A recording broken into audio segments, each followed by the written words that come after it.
सभी को नमस्कार। आज के वीडियो का टॉपिक रहेगा संतुलित रासायनिक समीकरण और समीकरण को संतुलित कैसे किया जाए। तो हम एक उदाहरण ले लेते हैं पहले, जैसे Mg + O2 change into MgO। देखो, संतुलित रासायनिक समीकरण कहते किसे हैं?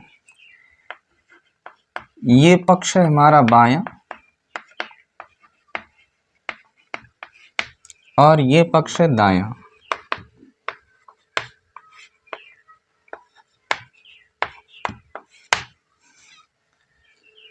बाएं पक्ष में अभिकारक लिखे जाते हैं जो अपक्रिया करते हैं, और दाहिने पक्ष में उत्पाद को लिखते हैं जो अभिक्रिया के पश्चात हमको प्राप्त होता है।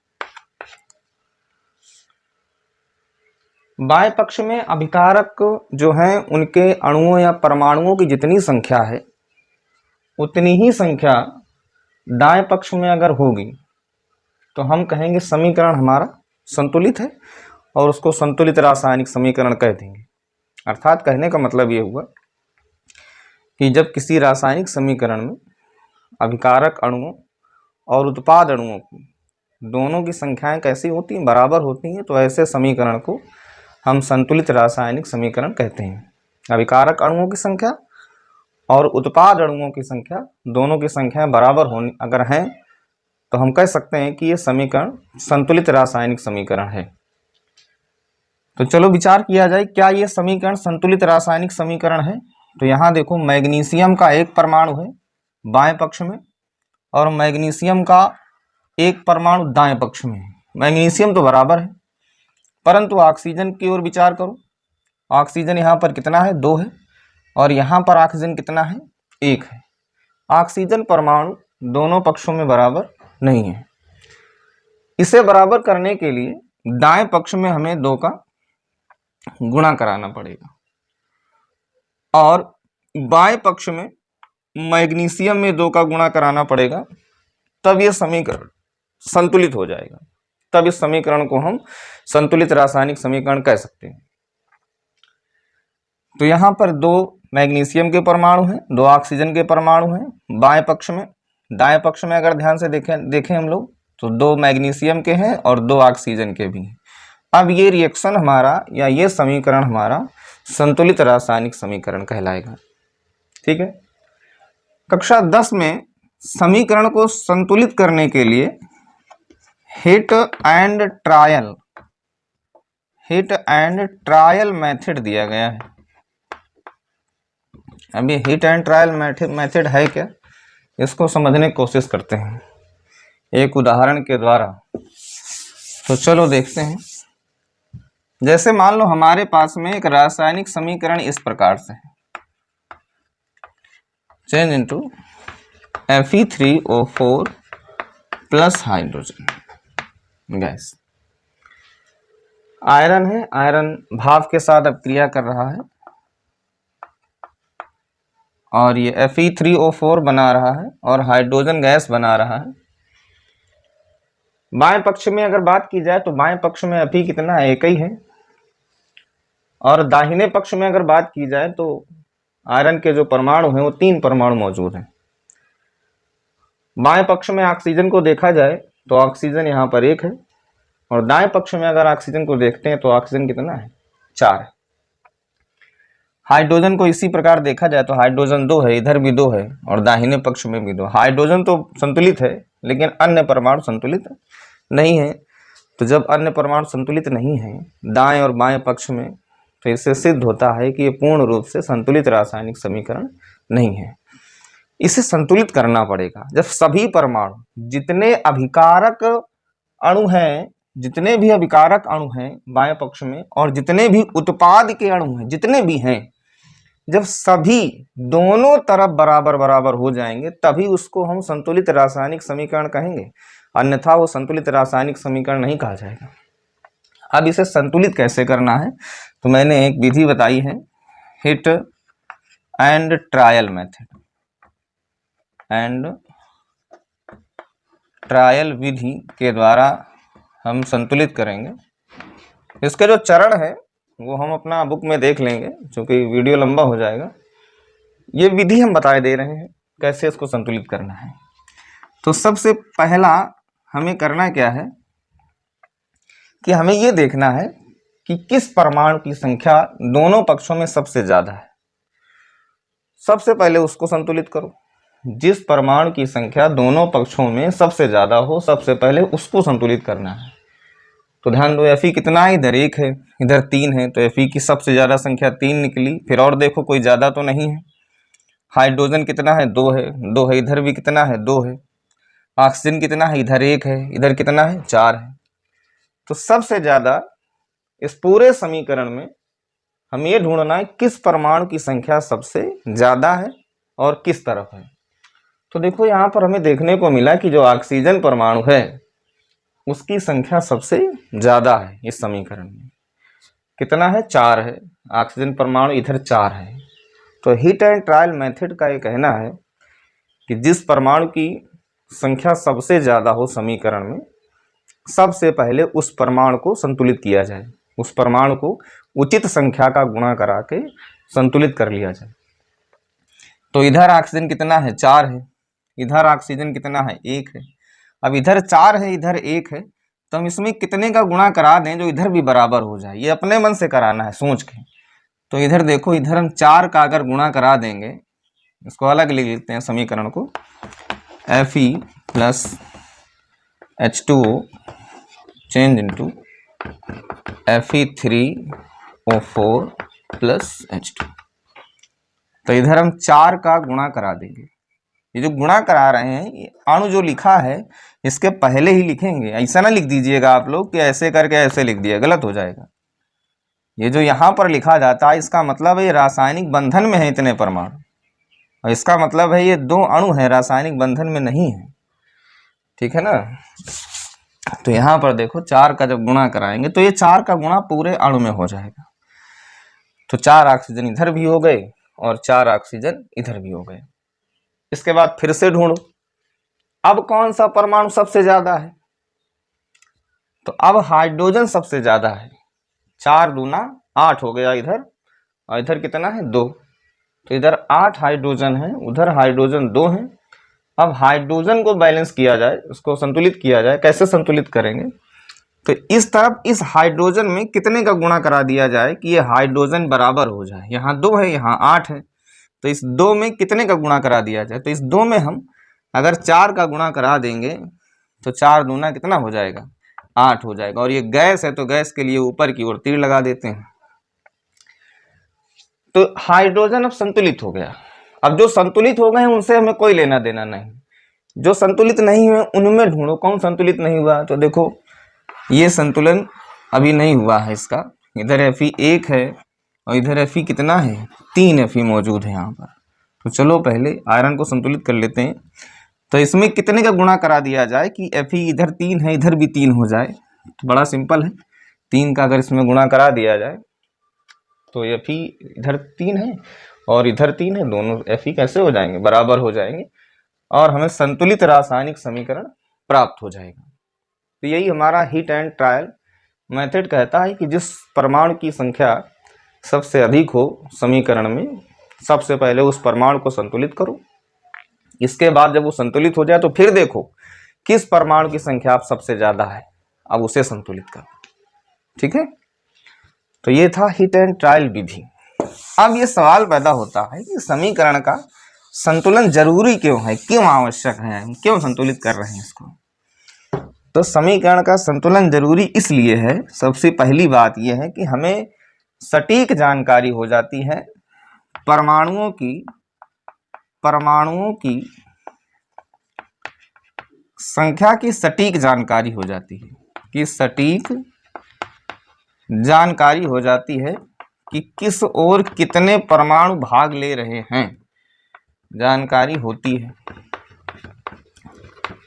इसलिए संतुलन आवश्यक है। सटीक सही जानकारी हो जाती है कि अभिकारक अणु कितने हैं और उत्पाद अणु कितने हैं। दूसरी बात यह है कि द्रव्यमान संरक्षण नियम कक्षा 9 में आपने पढ़ा होगा, एक बार फिर से इसे रिपीट कर दिया जाएगा शॉर्टकट में। जो द्रव्यमान संरक्षण नियम है उसकी यहाँ पर पुष्टि हो जाती है कि वो द्रव्यमान संरक्षण नियम ठीक ठाक काम कर रहा है। तीसरा जो सब जरूरी पॉइंट है जो वो ये है कि हमें रासायनिक अभिक्रिया में उत्पन्न होने वाले जो उत्पाद हैं वो कितनी मात्रा में उत्पन्न होंगे ये जानकारी हो जाती है। तो यहाँ पर लिख देते हैं अभिकारक व उत्पाद अणुओं की जानकारी हो जाती है। कैसे, इस बात को समझेंगे कैसे जानकारी हो जाती है। जैसे मान लो कार्बन है और ऑक्सीजन है, चेंज इनटू CO2। तो कार्बन को मान लीजिए इसके परमाणु भार से ही लेकर चलते हैं इधर, द्रव्यमान संरक्षण भी इधर समझते जाइए। मान लो 12 ग्राम कार्बन ले लिया गया और इसका जितना अणुभार होगा उसके बराबर 1 मोल मान लो ये ले लिया गया, 1 मोल ये ले लिया गया, तो इसका हो जाएगा कितना 32 ग्राम। और इधर हो जाएगा 12 और 32 कितना हो गया 44। तो इसको 44 ग्राम ये मिली। 12 ग्राम ये और 32 ग्राम ये अगर मिलाए जाएंगे, दोनों अभिक्रिया करेंगे तो निश्चित है, बिल्कुल कन्फर्म है कि 44 ग्राम कार्बन डाइऑक्साइड ही उत्पन्न होनी है।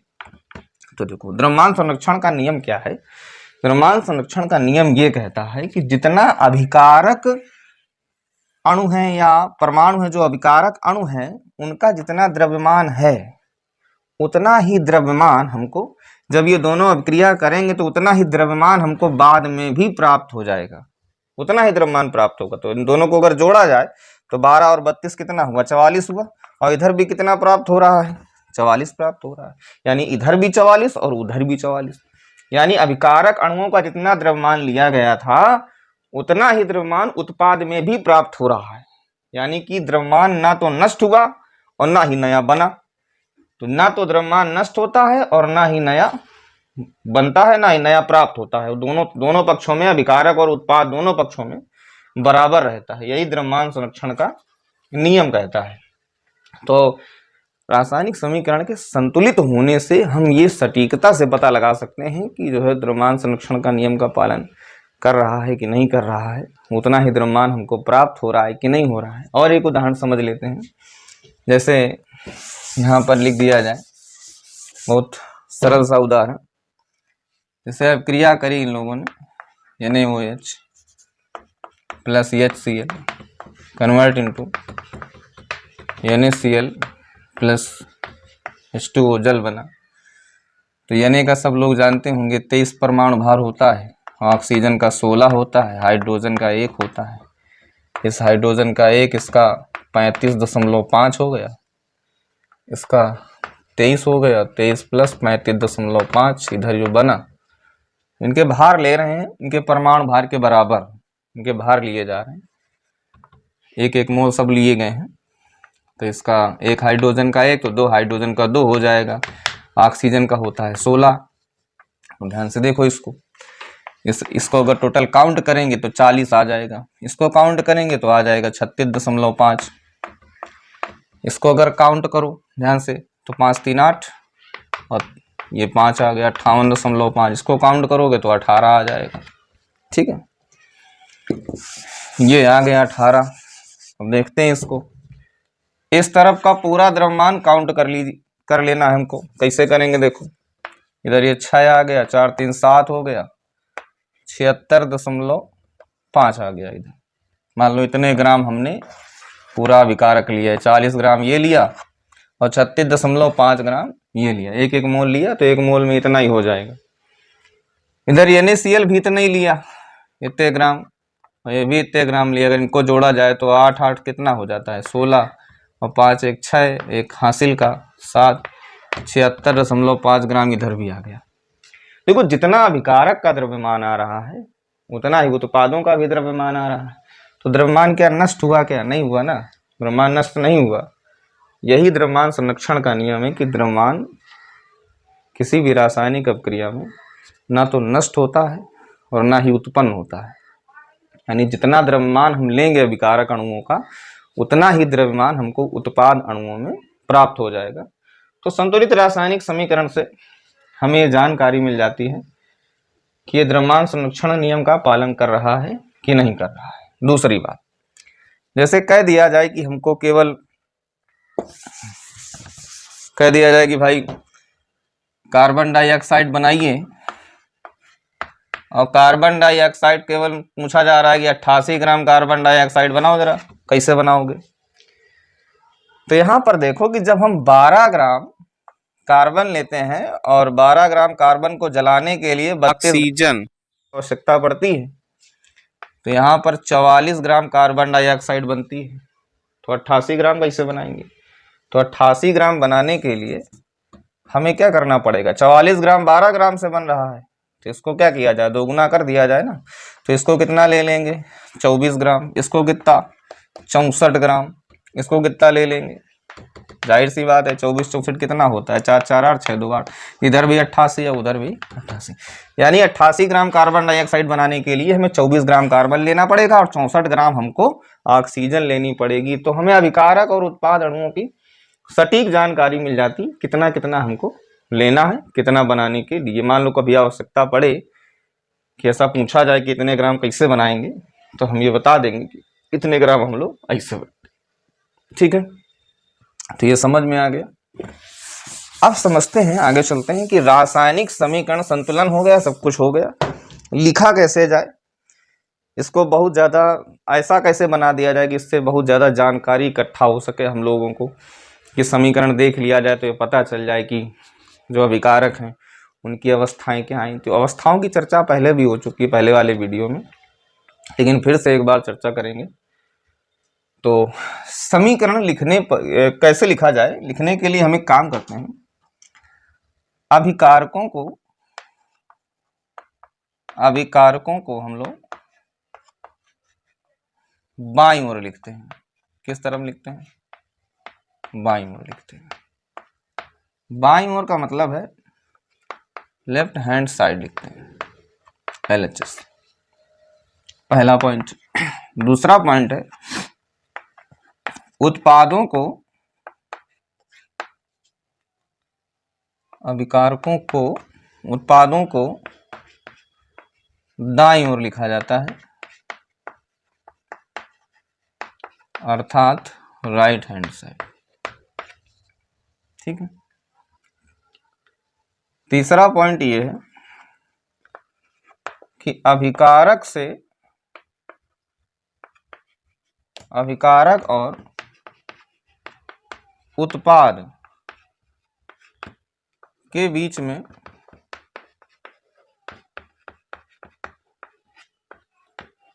तीर लगा देते हैं, तीर लगा देते हैं, जिसकी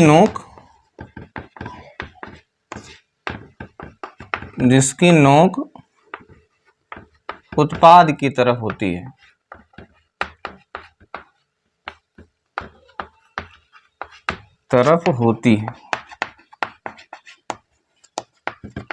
ठीक है। चौथा जो पॉइंट है, अभिकारक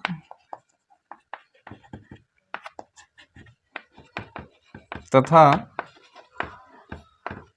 उत्पादों की भौतिक अवस्थाएं लिख देते हैं। कैसे, अगर गैस है तो गैस के लिए लिख देंगे G बेस में, और अगर द्रव है यानी कि पानी जैसा है, द्रव है, तो यहाँ पर लिख देंगे क्या, L, यानी कि L का मतलब हो गया लिक्विड।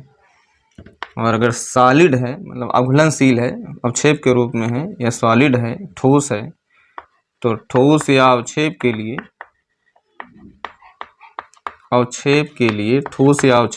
लिख देते हैं S। अगर कोई घोल है, जल में बना घोल है, तो घोल के लिए हम लोग लिख देते हैं AQ, अर्थात एक्वस। ठीक है, AQ लिख देते हैं। तो चलो समझते हैं कैसे। जैसे कह दिया जाए कि सोडियम हाइड्रोक्साइड, सोडियम, ये केवल सोडियम और जल आपस में अभिक्रिया करते हैं और यहाँ पर बनाते हैं सोडियम हाइड्रोक्साइड और plus hydrogen gas, hydrogen gas. अब इस समीकरण को कैसे लिखा जाए जो ये बहुत ज़्यादा जानकारीपूर्ण हो सके, कि इसको देखकर काफ़ी कुछ पता चल जाए कि इसमें क्या क्या हुआ है। तो सबसे पहले इसका प्रतीक लिखते हैं, Na लिख दिया। जल का सूत्र आप सब लोग जानते होंगे। इसके बाद सोडियम हाइड्रोक्साइड का जो फार्मूला होता है NaOH होता है और प्लस में हाइड्रोजन गैस का फार्मूला H2 होता है। हम देखो ये अभिकारक है, अभिकारक को बाईं ओर लिखा जाता है जो अभिक्रिया कर रहे हैं। जैसे परख नली ली गई या कोई कुछ और कुछ लिया गया तो उसमें हम जल लेंगे। पहले क्या क्या लिया गया, शुरुआत में आपने क्या लिया है अभिक्रिया कराने में, वही अभिकारक है। तो जल लिया और जल लेकर उसमें सोडियम का टुकड़ा डाल दिया। तो क्या क्या लिया था, जल लिया था और सोडियम का टुकड़ा लिया था, तभी तो अभिक्रिया शुरू हुई। तो जो लिया गया वही अभिकारक है। सोडियम कैसा था, मेटल था ना, धातु था ना। अब सोडियम ठोस होता है, धातु में ठोस होती है पारे को छोड़कर। तो इसमें हमने क्या लिख दिया, S लिख दिया कि ये सॉलिड है, ठोस है। ये जल, जल की अवस्था कैसी है, ये द्रव अवस्था का है। तो इसमें हमने क्या लिख दिया, L लिख दिया, अर्थात लिक्विड लिख दिया। अब NaOH ठोस होता है, वैसे जल में घुलकर ये घोल बनेगा तो ये कैसा हो जाएगा, एक्वस, AQ मतलब जलीय, एक्वस का मतलब जलीय यानी जल में बना हुआ विलयन, इसको हम एक्वस लिख सकते हैं। और ये हाइड्रोजन सब लोग जानते हो क्या है, गैस है, तो इसको लिख दिया इसके बेस में G।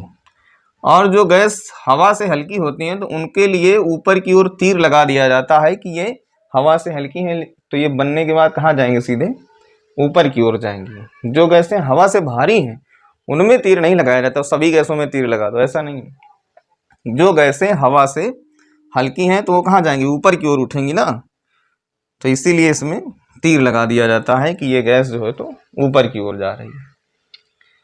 तो समझ में आया, अभिकारकों को कहाँ लिखते हैं, बाईं ओर, उत्पादों को दाईं ओर लिखा जाता है। अभिकारक और उत्पाद के बीच में तीर लगा दिया जाता है जिसकी नोक किस तरफ होती है, देखो इस तरफ उत्पाद है कि नहीं है, तो इसकी नोक किस तरफ है, उत्पाद की तरफ है ना, ठीक है। अच्छा, अगला पॉइंट समझिए। अगर इसमें कुछ गर्म किया जा रहा है, जैसे एक रिएक्शन ले लेते हैं CaCO3 और इसको अगर डिकम्पोज किया जाएगा गर्म करके, तो यहाँ पर लिखना पड़ेगा गर्म, या यहाँ पर ये सिंबल बनाना पड़ेगा, या तो गर्म लिख दो या तो सिंबल बना दो। तो जो अगर किसी चीज की उपस्थिति है तो वो उपस्थिति भी तीर के ऊपर लिखी जाएगी। किसी पदार्थ की उपस्थिति है, किसी पदार्थ की उपस्थिति में, किसी उत्प्रेरक की उपस्थिति में कोई रासायनिक अभिक्रिया हो रही, तो उस उत्प्रेरक को हम कहाँ लिखेंगे, तीर के ऊपर। टेम्परेचर कितना है अभिक्रिया में, तो टेम्परेचर कहाँ लिखा जाएगा, तीर के नीचे या तीर के ऊपर। दाब की उपस्थिति अगर, यानी किसी चीज की उपस्थिति है, अभिकारक और उत्पाद को छोड़कर किसी अन्य चीज की या अन्य पदार्थ की उपस्थिति है, या अन्य किसी कारक की उपस्थिति है, ताप है, दाब है या उत्प्रेरक है, तो उसको तीर के ऊपर लिखेंगे। तो ये पॉइंट हम यहाँ पर लिख देंगे, पांचवा पॉइंट यहाँ पर लिख दिया जाएगा,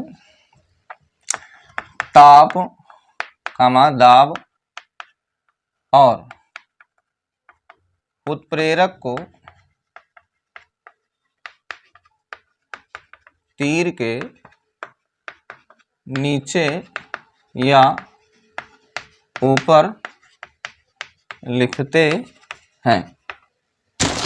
ताप, दाब और उत्प्रेरक को तीर के नीचे या ऊपर लिखते हैं इस प्रकार से। तो इस प्रकार से रासायनिक समीकरण लिखा जाएगा। तो ये जानते हैं सब लोग, संगमरमर होता है, सॉलिड होता है, ये भी सॉलिड होता है, तो यस लिख दिया। और ये क्या होती है, कार्बन डाइऑक्साइड गैस, तो यहाँ पर जी लिख दिया। तो शायद सभी लोगों को समझ में आ गया होगा कि रासायनिक समीकरण किस प्रकार लिखा जाता है और संतुलित रासायनिक समीकरण क्या है, संतुलित रासायनिक समीकरण से हमें क्या क्या लाभ है। अब समझते हैं कि रासायनिक समीकरण, जो रासायनिक समीकरण है कितने प्रकार के होते हैं। ठीक है।